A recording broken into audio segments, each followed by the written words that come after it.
Amis de la poésie, c'est une petite vidéo que je tourne ici au cœur du Cameroun entre Yaoundé et Bafia. Nous sommes bel et bien au Cameroun. Alors, dans un car qu'on nous transporte là, en destination de Bafia, vous voyez bien que le pays se porte bien. Dans un jour ensoleillé, nous avons quitté Yaoundé maintenant en direction de Bafia.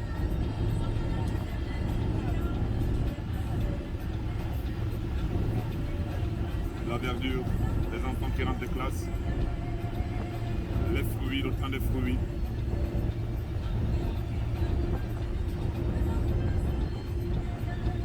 Ça, c'est notre Cameroun natal.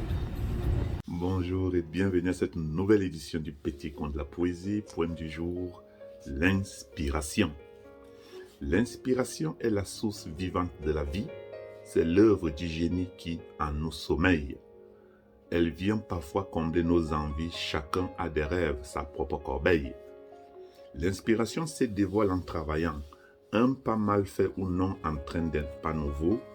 Ces nouveaux pas vont s'améliorant vers quelques nouveaux jolis tableaux. Soyons l'histoire des réussites que nous recherchons en puisant au fond de notre ruisseau intérieur. L'inspiration des autres peut être pour nous un pont vers plusieurs autres niches de bonheur.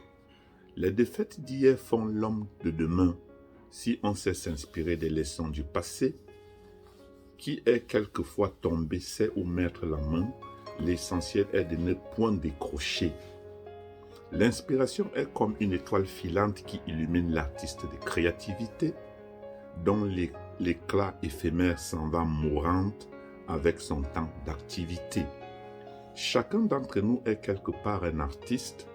Nous sommes tous des inspirés de la vie, doués ou non d'inspiration unanimiste. Chacun a au fond de soi un génie plein d'envie. Toute inspiration vaut-elle la peine de se mouvoir? L'homme a besoin du feu, des lumières et d'énergie. Chaque niche inspirante crée de nouveaux couloirs, mais améliore-t-elle toujours la vie? La domination vient de l'inspiration humaine, le bâton, le fusil, la bombe, la puissance. Le problème n'est pas l'inspiration, mais l'utilisation inhumaine dans toute sa proportion absolue de déviance. Le fusil ne tue pas, c'est l'homme qui s'en sert, conscient ou non de tous les revers. L'homme voit le bien et choisit le mal, foulant aux pieds les bienfaits de la morale. La grandeur de l'action humaine se mesure à l'inspiration, disait Louis Pasteur. Cette luciole qui brille dans l'obscurité et s'éteint quand on la courtise, pour reprendre notre penseur. L'inspiration des uns attire toutes les convoitises, et les puissants du monde la monétarisent, dans leur effort de domination et de propagation de la peur. L'inspiration est le fruit de l'imagination, dans notre quête permanente de liberté. Pourtant, l'éternelle subordination reste l'affaire de la majorité. Le crochet est le prolongement de la main, l'avion l'imitation de l'oiseau. Le génie seul ne nous libère pas un matin au point de voler comme un moineau.